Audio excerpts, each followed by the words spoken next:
जानते हैं, जहाँ तक है जो समझदार हैं या जो थोड़े से भी सक्रिय हैं, कि अभी सदन में जो बिल पास होने के लिए केंद्र सरकार ने बोला था महिला आरक्षण को लेकर के, जो कि 2023 में ही पास हो चुका था। वो किसी को दिखाई नहीं दिया या दिखाई तो दिया लेकिन जनता में कहीं न कहीं सब भ्रम फैलाना चाह रहे थे और विपक्ष की ताकत थी, विपक्ष ने उस पर आवाज़ उठाई कि महिलाओं को अगर सच में आरक्षण देना है तो जो सीटें हैं उसी में से दिया जाए और बिना परसीमन के और बिना जातीय जनगणना के आप दोबारा से इसे कैसे लागू कर सकते? आप संविधान को तोड़ने की बात कर रहे हैं। अगर संविधान को मानने वाले लोग होते तो संविधान के मुताबिक उसके नियमों का पालन करके तब संशोधन करते।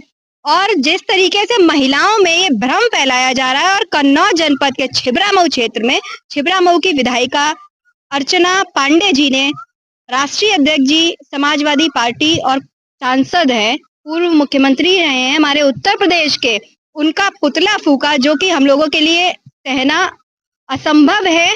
और उसका विरोध आखिर उन्होंने क्यों किया? अगर उन्हें बोलना ही था तो जिस समय मणिपुर की घटना हुई, जिस समय हाथरस की बेटी का देहांत हुआ या कहा जाए कि एक बहुत ही निंदनीय घटना करके उसका मर्डर किया गया था, इनका मुंह नहीं खुला, इनकी आंखों पे पट्टी बंधी हुई है। साफ तौर पर हम कह सकते हैं डॉली कुशवाहा जिसके साथ एक जघन्य अपराध हुआ, ऐसी ना जाने उत्तर प्रदेश की और भारत देश की कितनी बेटियों के साथ कैसी निर्मम घटनाएं हुई जिनको अंजाम दिया गया। इनको वो कुछ नहीं दिखाई दिया। अपनी राजनीतिक रोटियां सेकने के लिए और अपने स्वयं के फायदे के लिए और एक वोट बैंक की राजनीति करने के लिए इन्होंने पुतले का दहन किया, उस पर इनकी आंखें खुल गई। नारी अस्मिता की बात करने वाले लोग अगर ये है तो इनके मुंह से ये बातें अच्छी नहीं लगती। पहले ये इन मुद्दों पर बात करें, तब महिलाओं को उनका अधिकार दिलाने की बात करें।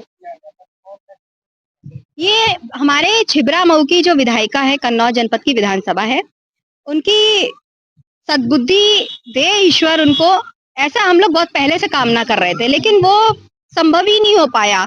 और आज हमने तो ये सोचा है कि जिस महिला की आत्मा ही मर गई होगी, कहीं ना कहीं सिर्फ उसका शरीर जिंदा है, वो दिवंगत हो चुकी है अंदर से, इसीलिए आज हमने हवन करके उनका श्राद्ध कर दिया है कि अगर उन्हें जीवित रहना है सच में तो महिलाओं के लिए कोई स्टैंड लेकर के दिखाना होगा, तब उनकी राजनीति सफल होगी। क्योंकि 2023 में जो बिल पास हुआ वो उनको दिखाई नहीं दिया, मणिपुर जैसी घटना इनको दिखाई नहीं दी, हाथरस का जघन्य अपराध इनको दिखाई नहीं दिया, कन्नौज की कई ऐसी बेटियां हैं जिनके साथ ऐसी दरिंदगी हुई और उसको छुपाया या कहना चाहें कि देखना नहीं चाहते या इनको दिखाई नहीं देता, इसलिए इनकी आंखों पर हम लोगों ने पट्टी लगा दी है। क्योंकि सच में पट्टी लगी हुई है तो आज ही जनता को दिखाने के लिए।